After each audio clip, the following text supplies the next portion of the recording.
maliit. Kasi ito yung tablet ko kasi nanakaw. Kaya itong ginagamit ko ngayon, itong cellphone, ay napakaliit po nito. Kaya inagaw ng kaaway ng mga gamit ko. Para hindi ako makapag-reach. Okay, pero wala akong magagawa. So that's our text for today. Is from Hebrews 12:1 and 2. Hebrews 12:1 and 2.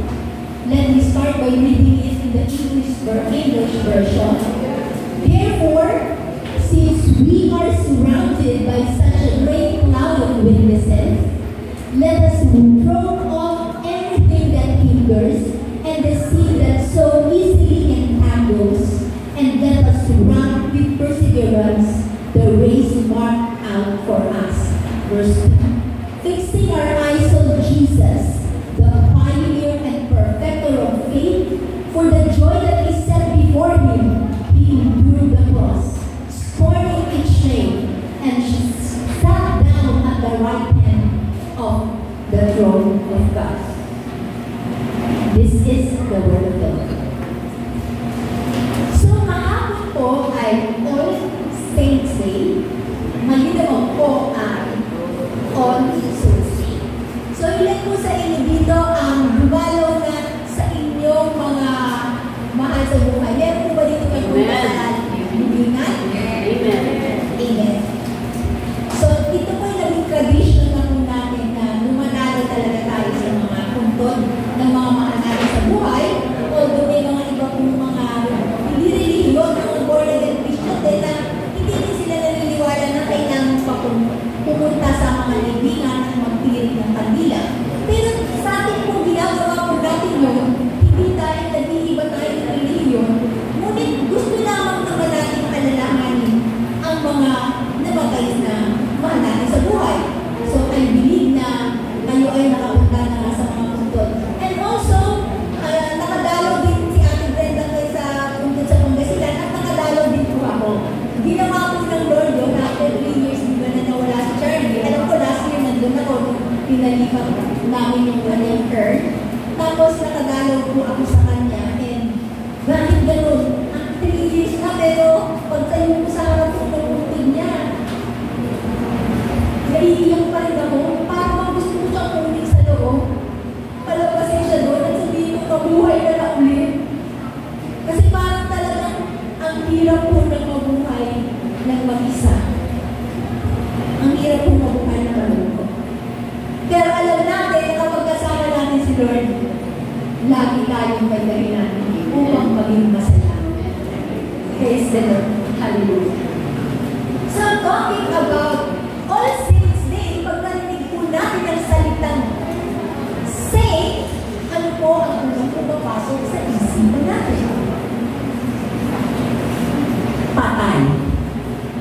Kasi ang mga santo, yun yung mga may mga ginawang kabutihan, yun sa buhay nila sa lupa, sila po ay naging example at tuwaran, kaya po sila ay nasa langit na. Kasi pag sinabi nasa langit na, ibig sabihin, dead na, patay. So, example ng mga saint, Saint Therese, sino po mga kilala niyo? Parang si Saint Therese lang ang kilala ko. Si Saint Mary, si Saint John, mga pangalan na po pala ng Catholic Church, mga saint. Kasi po, ang sa Catholic Church po, kapag ka po ang isang, let's say, ang isang nilalang po ay ini-evaluate ang buhay niya, na napakabanal niya, nung nasa lupa siya,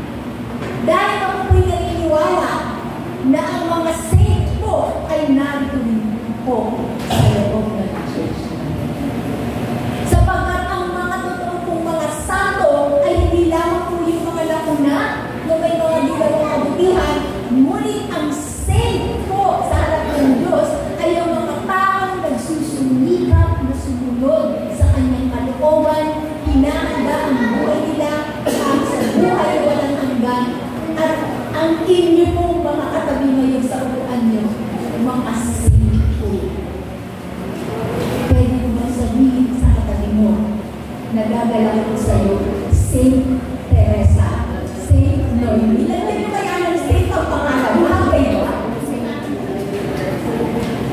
Bagay ba? Kasi pag sinabing Saint, parang ang isip natin siguro pag santo, ang ganda siguro ng mukha. Kasi nga, santo eh. Kaya lang natin yung binabay yung kantang yung santong kabayo. Kakabot mo yun. Mga santo sa tulita, parang ang kumaawit doon, parang nagpaparinig ng mga taong hindi naman totoong mga mabubuting tao, parang nagpapangga. Pero ang totoo kong sin, ang makakahusga po niyan, hindi ang tao. Kasi yung mga nagpunta sa langit na naging saint, na saint, tao po yung nagpunta sa kanila doon eh. Pero ang totoo kong husga kung sino ang mga saint, si Lord po. Dahil siya po ang nakakaalam. Siya po ang nakakakita ng lahat ng ginawa natin sa buhay natin. Doon sa kanya walang makakalusot, walang makakaligtas. Kaya mas alam niya kung sino ang dapat niyang bigyan ng mga tandang saint. At sa ating pong pagpapatuloy, tayo po ay dumako na dito sa ating mga main parts po sa araw na ito. So, point number 1, mga alaala ng mga banal, remembering those who have gone before us, at nandito po yan sa verse 1 din, nilagyan ko dyan ang highlight, great cloud of witnesses. Ang tinutukoy po dyan mga witnesses ay yung mga taong dumaan na sa mundo. Yung mga tao pong namatay na. Ang example po niya sa Bible ng mga namatay na, the great cloud of witnesses ay like Abraham. Alam po natin si Abraham ay known for his faith. Yeah. Alam po natin na inalaga yung kanyang anak na si Isaac, sinubok ang kanyang pananampalataya, at siya po ay pumasang. Who else? Si Moses. Kilala po natin siya bilang isang ginamit ng Lord upang mapalaya ang mga Israelita sa kamay ng mga taga-Ehipto. Sino pa sa Bible ang maaalala natin? Si Ruth. Alam natin pinili niyang iwan ang karamihan para sumama sa kanyang biyanan at siya ay magamit ng Panginoon upang mapalaya ang isang bansa. At gayon din si Esther. At gayon din si Jacob. Gayon din si Mary. Napakadami ng mga tao po sa Biblia na makikita po natin na sila ang mga naging halimbawa po. They are those who have gone ahead of us. Sa buhay po natin, meron din po yung mga saints. Hindi lang po yung saint na binanggit ko na nasa Biblia. Hindi lang yung mga saint sa mga Catholic Church. Hindi lang yung mga saint na nasa Biblia na napakadami po na makikita. Pero sa ating pong buhay, meron din po mga saint. Meron din po binigay si Lord sa akin na alam ko pong saint na ngayon. Sila po yung mga mahal natin sa buhay na kinakailangan na may impact sa buhay natin. Sa mga katulad ko, para kay Sister Noemi, saint na si Brother Boy. Ano man yung mga naaalala mo sa kanya na makakandaan mo, yun ay isang halimbawa at ibigay sa iyo ng kanyang naging bahagi sa buhay ng saint. At syempre po, hindi ko na po ilalayo kasi di ba po nakawin ang lagi ko gawin habang isang preaching ng asawa ko. Kasi wala naman po ang ibang example kung syempre ang partner ko. Nung kung binasa ko itong text na to, nung unawaan ko po na saint din po si Charlie. Saint Charlie. Kasi po, yung buhay naman po niya, ang naging impact mo sa akin, yung po kanyang pagiging faithful. Yung ako lang po talaga, hindi mo dumating sa buhay ko na nag-alala ako na ako ay umuwi sa bahay na iniwan ang mga kasama. Hindi mo dumating sa buhay ko na nag-isip ako na kapag kumakalis kung si Charlie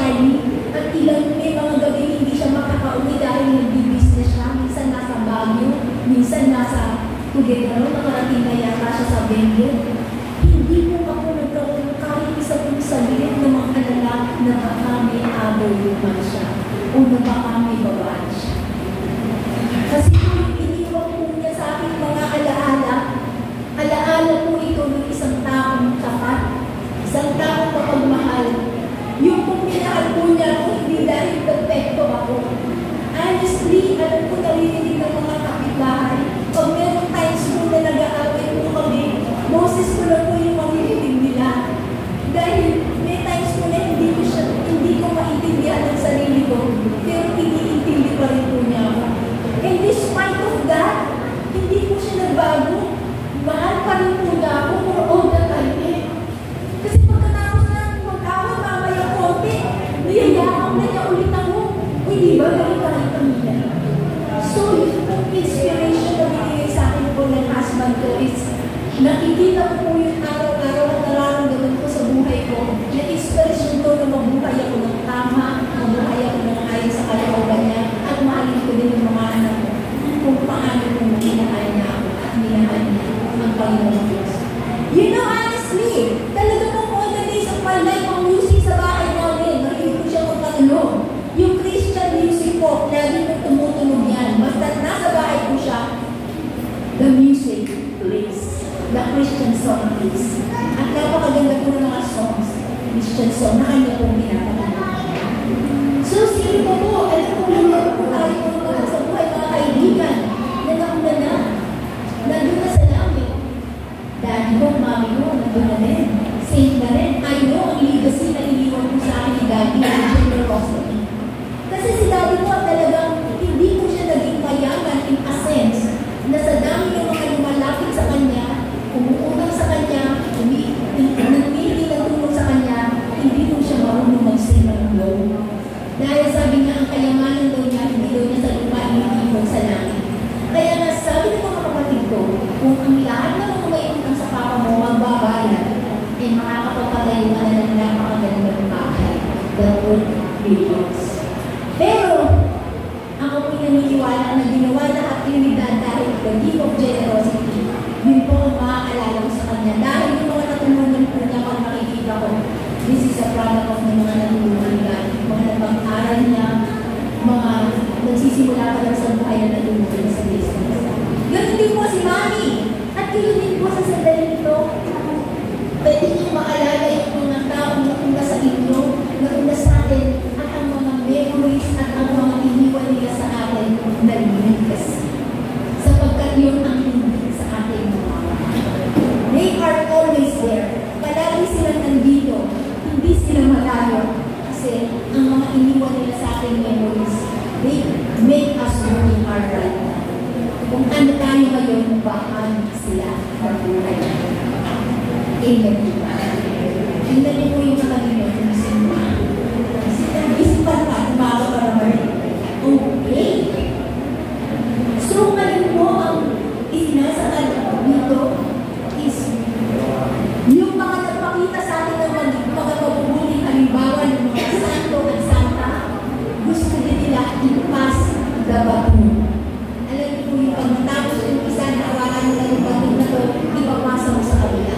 So, gusto po nila kung mga nauna sa atin, kung ano pong inspirasyon na naibigay nila sa atin, kung ano pong maganda na nagawa nila sa buhay natin, gawin din po natin yun sa mga susunod na generation.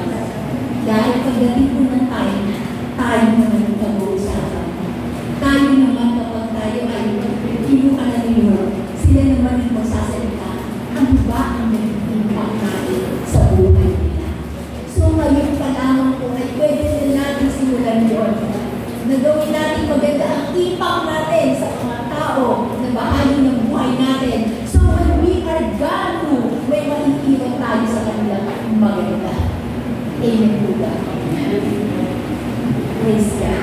Hallelujah. So that's point number 1. Yung po mga witnesses natin, at kung sakali kung sila'y nakakasilip from heaven, di ko naman po alam kung meron gumawa ng heaven. Pero kung sakali kung ang mga tao ito at cloud witnesses natin na mga nauna sa atin ay nakakasilip po from heaven, ano pa yung ginagawa nila? They are there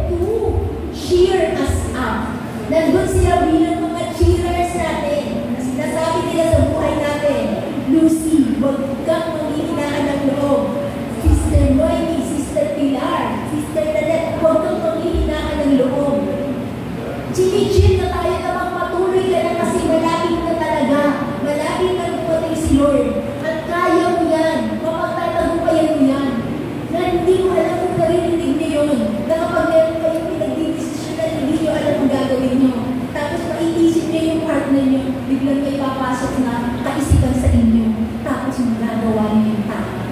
Kasi nandiyan lang sila, they are cheering us on para magawa natin ang dapat. Para tayo ay hindi mapahama sa buhay. So, those are the memories of those we love. And hindi po natin kailangan na, kung hindi ba po tayo nakapunta ng All Saints Day, alam mo, hindi na naman natin pag All Saints Day, inaalala sila, di ba? Parang araw-araw pa All Saints Day sa buhay natin eh. Lalo na sa buhay ko, parang araw-araw All Saints Day. Kasi araw-araw ko nung inaalala si Charlie, di nga lang ako nagtikilig ng kabila. Pero tayo po, kapag inaalala po natin sila, hindi lang pagmahal tayo, hindi lang po pag All Saints Day, but all the days of the life na pwede natin alalahanin, wala akong limit yun. Wala akong limit kung kailan natin sila gustong alalahanin. Hindi lang po pag-araw po pag-patay. Pati pag-araw natin mga buhay. Pati pag-birthday natin. Pati pag-birthday nila. Okay lang po alalahanin natin sila. Okay, we're done with point number 1. Let's go to point number 2. So let's go to the second slide. Meron pa pala tayong verse dyan, pero nasa point number 2 na tayo. Hindi na natin babasahin yung slide. Point number 2, nasa point pa na tayo. 2, yes. Yes, thank you. Hindi pala dito ako tumingin eh. Sorry. Dito pa natin tingin. Dito ako tumingin kasi. Okay. Pero nandito rin yan sa copy ako, gusto ko lang makita niyo dyan. Parang mas malinaw dyan. So, nakalagay po dito, kasi Tagalog po ito. Tinagalog kasi ito ni ano eh. Ni CD, pero sige. Gawin ko na lang po dito sa salitang ito. Yan na lang po ang ating babasahin. Therefore, since we are surrounded by such a great cloud of witnesses, let us throw off everything that hinders and the sin that so easily entangles, and let us run with perseverance the race that is marked before us. So, katulad po ng binanggit ko sa inyo, the saints of today are you and me. So, tayo na po ang mga santo ngayon na kapanahon na natin na tayo ay buhay, tayo ay holy. Kasi hindi namin dyan yung holy. Ibig sabihin ng holy, you are set apart. Ikaw ay inihiwalay. Kung baga pag nagsesegregate ka, kunyari yung mga labahin, isinesegregate mo yung puti, sa bicolor, sinesegregate mo yung mga pantalon, sa blouse. At yung ibig sabihin ng holiness is you are separated from the others. Ngayon, saan ka isineparate? Isineparate ka from the world. Kasi hindi ka na worldly, kundi ikaw ay heavenly na. Ang mga attitude mo, kaisipan ay hindi na pang mundo, pero ang kaisipan mo ay mga pangkalangitan na. So, you are called holy. So, tayo na po ang mga saint na tinatawag. And so, what if kung tayo na po yung saint ngayon? Kasi sa mundo po ito, ang hirap mo talaga, parang hindi natin kaya tanggapin. Paano ba ako magpapakabanal? Kailangan ba pag naging saint ka, yung hindi ka na magkakasala? Yung halimbawa tayo, para tawagin ba na tayo ay holy in front of God? Ibig sabihin ba dapat doon perfect na tayo? Siguro pagkaganon wala nang pwedeng tawagin ba yan? Na kahit siguro tayo nga sa UCC, magsimba man tayo linggo-linggo, umaten man tayo ng Bible study, mag-midweek every Wednesday, nag-morning devotion every day, nag-GP devotion every Tuesday, nag-GP devotion every Saturday. Pero kung yun mo ay gagawin natin pagkatapos, hindi naman po tayo magiging perfect at kailangan perfect tayo bago tayo maging banal. Hindi ko lang sa isa yun. Kasi nasisigurado ko eh. Hindi magagawa pa rin kayo ulit. Makakapagsinungaling pa rin. Kung may masasaktan kayo ng hindi nyo alam. Yun po yung mahirap diba? Wala ka namang ginawa ng sama. May nasaktan ka pala. Bigla na lang gayon sa'yo. Hindi mo alam at hindi ka pinapansin. lumalayo sa'yo, yung pala, nasaktan mo lang, hindi mo alam. So yung mga bagay na yun, kung makakadungis yun sa akin, edi, tumigil na tayo sa magsisimba. Tumigil na tayo sa mga ginagawa natin ito. Pero hindi po eh. Dahil para po kay Lord, nilikha niya tayo, alam po niya yung mga weaknesses natin. At alam po niya, tayo ibabagsak kung hindi. Alam po niya kung mapapagtagumpayan natin. So siguro, kapag tayo ay nagkakamali, kahit konti lang, hindi mababawasan ang pagiging saint natin sa araw na yun. Eh bakit? Kasi may iba guilty eh. Kapag nagkakasala, sige lang, makasama na lang ako. Hindi ko rin naman pala perfect eh. Pero kung hihintayin po natin kung kailan tayo mapaperfect, kung hihintayin mo na mag-give up mo yung vision mo, mag-give up mo yung paninigarilyo, mag-give up mo yung pag-iinom, mag-give up mo yung pagtaya sa loto, o mag-give up mo yung pag-chismis, pag hinintay po natin yung mga nagulong na mundo, hindi pa natin nakaka-achieve. Pero, all rely on the grace of God. Kaya kung tayo ay pwede pa rin pong maging banal kahit po tayo ay hindi pa perfecto. Kasi we are under process. Pinoproseso pa po tayo ng Diyos at pag nakita po ni Lord na bingo, ikaw ay ready na. Pwede na kabitan ng saint ang pangalan mo kung kunin ka ngayon. Ang ibig sabihin lang yung mga kinuha na sa atin ni Lord, qualified na sila na malagyan ng saint ang pangalan nila. Qualified na sila sa heaven. Amen. Masaya tayo. Kaya tayo nandito, we have to make sure that we will make it to heaven para makasama natin sila. At alam naman natin not by our own strength, but by the grace and mercy of our God. Amen. Kaya kung na tayo pumunod, may reunion tayo. At sana lahat na nasa yung sisi, nakita natin doon. Kasi nakakatakot naman, bigla tayo sumili sa impyerno. Ay! Ba't nandun si Pastor? Si Pastora! Ba't nandun? Di ba syempre, gusto natin lahat tayo magkakasama. Mag-ganun tayo sa atin. Amen po ba? Amen. So, sinabi ko na ako, kaya matinira po kayo na magpakabanal sa ating time. Dami mo tukso. Like the social media. Grabe sa social media kapag nagbasa ka lang nagbasa, magkakasala ka talaga yan. Yung masyadong exposure natin sa mga internet, hindi mo na lang limit kung ano-ano na lang lumalabas sa news feed mo. Meron pa mga bagay na hindi mo dapat makita lumalabas doon. So, in today's time, mas marami ang struggle, kaya dapat mas mahigpit ang panalangin. Just like na lang yung nangyari sa anak ni Kim. Dahil yan sa pag-i-FB na, nabas siya doon. Tapos ayun ang nangyari sa buhay niya. Grabe po, nakasira ng buhay ng mga basher na po, nakapatay sila. Napatay nila sa tao ito, pero kung narinig ko po yung sharing ni Kim Atienza, talagang naiiyak din po siya. Dahil alam doon niya na yung buhay ng anak niya ay naging inspirasyon pa rin. Kasi may sakit naman po talaga siya. Kapag nagawa niya yung bagay na yun, kasi may sakit talaga siya. Sa isip din niya. Kaya nagawa niya yun sa dami ng basher niya. Tapos ngayon, ang dami namang biglang baliktad na binibigyan na siya ng mga magagandang salita. Parang ang hirap ng ibalik ng buhay niya. Pero yung magulang niya na si Kim, malakas pa rin po ang paniniwala kay Lord. Malakas pa rin po, Christian din po kasi yun. Malakas po ang faith niya sa Panginoon na yung lahat ng naganap ngayon ay hindi aksidente, nakatakdang mangyari ang may magandang purpose para si Lord. Kahit sa tingin natin may gabi. Kaya ayaw po siya natulan. Ayaw po sabihin na sa impyerno pupunta yung anak niya. Hindi naman po ako Diyos. Pero marami na po siguro po ako dahil pag-suicide ka eh.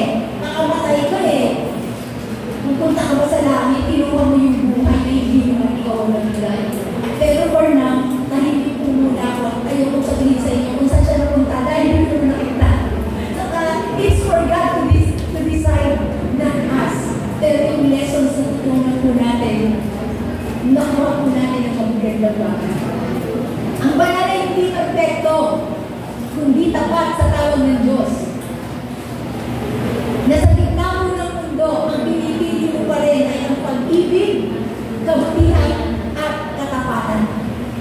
Ito po, na sa kabila ng pinagdadaanan mo, sa kabila ng iba't ibang tao na nakasalumuha mo, pinipili mo pa rin ang maging mabait. Kahit ang mga harap mo, hindi mabait o susungit, pili mo pa rin maging mabait. Kahit nandun ka sa may binibili ka sa palengke, sabihin sa iyo nagtitinda, huwag mong lamasin yung isdang yan kung hindi mo yung bibilihin. May mga masungit na nagtitinda. Di ba pero ikaw na nagpili ka pa rin mabait? O kapag ka meron sa iyo nagsalita na hindi maganda at narinig mo, grabe. Iba yung may nagsalita na hindi maganda na hindi mo narinig. Pero yung narinig mo, parang ang hirap ka rin bumait. Yung gusto mong bumait, hindi mo magawa. Pero kung gusto mong bumait at hindi mo magawa, lumapit ka kay Lord. Hiniling mo, Holy Spirit, kapag gusto mong bumait, babait kang talaga. Amen. Amen nga yung katabi niyo, mabait ba yan? Oo. Kung nagbabait-baitan, di ba may iba nagbabait-baitan? Yung mga nagligaw sa inyo, hindi pa kayo nagkakasagot. Bait-baitan yun eh. Tapos nung kayo na, nakita mo na lahat ng nakalpakan, biro mo yun, isang oras hindi nag-text sa'yo. Meron palang kachat na iba, pretending na laging nag-a-update, pero habang nag-a-update, meron palang isang cellphone, iba pala yung kachat. Grabe, diba? Pero, maging mabait ka pa rin. Kasi pwede mo naman sabihin sa kanya, magsabi ka lang, ihahatid pa kita. So, ganun po, ito po ay isang tulad ng stained glass window. Alam niyo po ba yung stained glass window? Yung nasa simbahan ko ng Katoliko. Yung nasa simbahan ko ng Katoliko, ang mga windows po nila, ibang kulay. May iba-ibang kulay na nakalagay po din sa mga unit nila. Oo, hindi mga dating naging Katoliko, pag nakapunta kayo sa mga gandang church o at least sa mga basilika, ang mga may glass window doon, iba't-ibang kulay. Alam mo po yung mga glass window na yun, kapag ka po madilim, parang wala lang po. Napaka-boring. Pero po yung mga glass window na yun po, pag nasikatan po yun ng araw, sobrang ganda ng mga kulay niya. Kasi iba't-iba po yung kulay niya na kumikilang po pag tinitingnan. Gayun din daw po tayo ng mga Kristiyano, ng mga banal. Kapag tayo po ay nasinagan ng ilaw ni Kristo, kikilang din po tayo. Lalabas po yung glow at kinang po sa atin kapag ang liwanag po ni Kristo ay dumaan po at tayo po ay nasinagan. Amen. Kaya alam po natin pag galing sa simbahan, isang tao, pagdating sa bahay po bait, diba? Sa atin ang bait eh. Pero pagka nakakatatloan, pero hindi kayo, parang nawawala na yung sinan. Pero ganun po talaga, na kapag si Kristo po nasa atin, at ang liwanag niya nasa atin, tayo po ay makikita ng mga kapitbahay natin, makikita ng office mate natin, makikita ng kapamilya natin, magliliwanag po tayo, sila mo po ay makakalapit sa liwanag na yun, na una-uli na nakita sa atin. Amen po ba? Amen. At tayo po ay nasa third point. Ito po ang ating third point. Ayan. Tuloy ang takbo.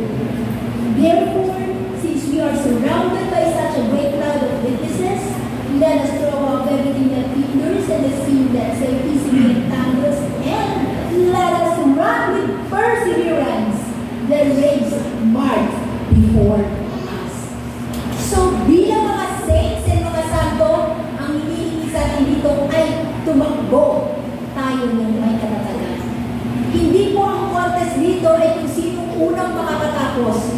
Hindi po kasi ito pabilisan ng takbo ang Christian life. It's a marathon. Patatagan po. At patapatan. Kung sino pong pinakamatapat sa Panginoon, siya pong magwawagi.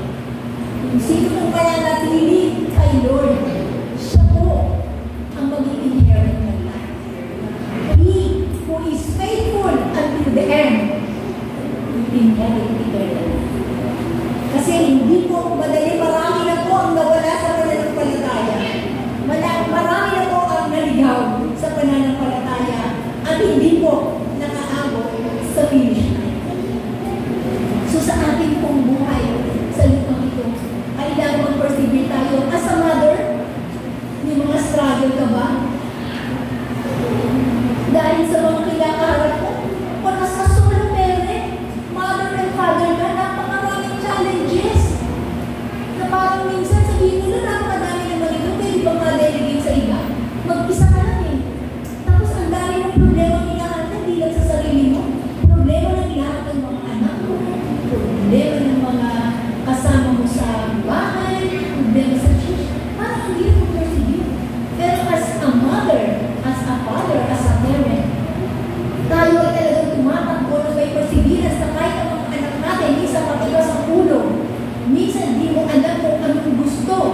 Pag binigay mo naman yung gusto, may iba pang gusto. Parang hindi na matapos.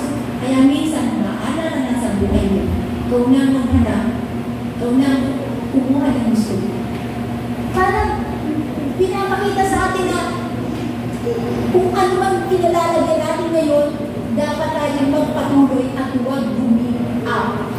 Dahil hindi pa tapos ang journey natin. Kung kahit ikaw ay worker sa opisina, alam nyo talagang sa office, kahit sabihin mo ilang years ka na dyan, may struggle ka pa rin. Kaya nga, ang daming hiring. Dahil ang daming nag-resign. Kaya yung iba, pinipili nila, huwag ka nang mamasukan. Dahil ikaw ay pag namasukan, sigurado hindi ka magtatagal. Tayo ka na lang ng business mo, mas madali ka pang aamig sa buhay. Or kahit sa mga struggles mo, sa iyong mga friends. Kasi hindi naman lahat ng panahon ng mga kaibigan mo is talagang maaasahan mo. Kapag wala na silang makuha sa iyo, hindi ka na nila pinapansin o hindi ka na nila sinasama sa mga lakad nila. Parang tawawan ka na lang talaga. So, hinihilig na po sa atin dito is huwag tayong magpagod. Kasi kung pag napagod na tayo, hindi po sisimula ang ating pag-aisa. Kasi karamihan ng reklamo ng tao, pagod na ako. Ayoko na. Ayoko na sa relasyon na to, paulit-ulit na lang. Ayoko na sa ginagawa ko. Hindi naman ako pinapahalagahan. Ayoko na sa simbahan na to. Kasi hindi nila ako naiintindihan. Ayoko na nito. Sinasalihan ko ng unity. Dahil parang wala lang naman. Yung sabihin mo, I am tired, ayoko na, wala, give up na ako. Pagod na ako. Pero hindi po yun ang gusto natin marinig natin. Alam naman po niya mapapagod tayo. Alam naman po niya mahina tayo dahil tao lang tayo. Pero ang gusto po niya, manatili po tayo tumatakbo kahit pawisan-pawisan na po tayo. Dahil pagdating po natin bukod sa dulo at sa end ng takbunin na yan, yung reward na makakapta natin, hindi po yun maikukumpara sa lahat ng paghihirap at sakripisyo na ginawa dito sa iyo. Amen. Amen. Hallelujah.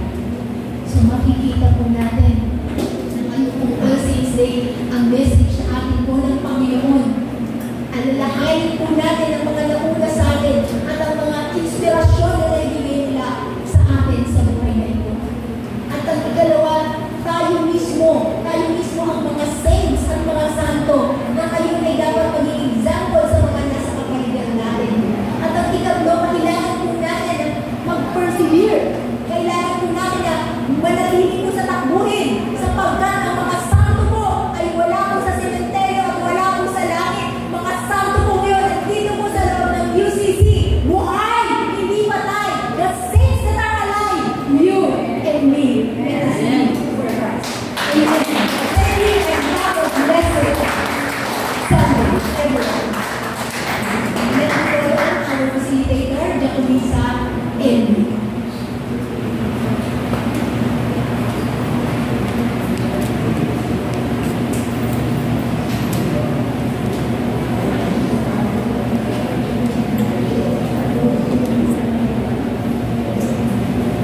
Maraming salamat, Pastor Alisa. Isang malakas na pagpapalakas.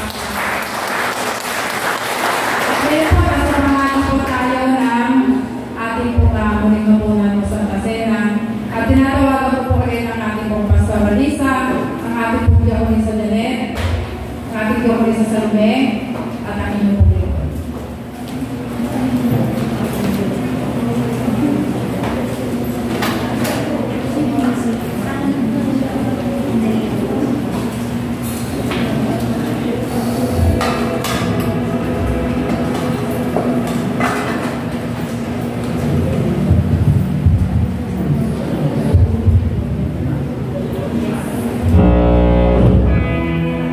So,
buhay sa mga alagad at sinabi, "Kunin ninyo ito at kainin, ito ang aking katawan." Sabay-sabay po natin tanggapin ang mga amen.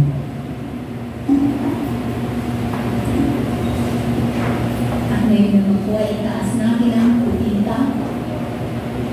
Pagkatapos, lumambot siya ng kopa, nagpasalamat sa Diyos at ibinigay iyon sa kanila. Sinabi niya, "Uminom kayong lahat nito, sapagkat ito ang aking dugo. Pinagpagtibay nito ang tipan ng Diyos. Ang aking dugo ay mabubuhos para sa kapatawaran ng kasalanan ng marami." Sabay-sabay po natin inumin at ano.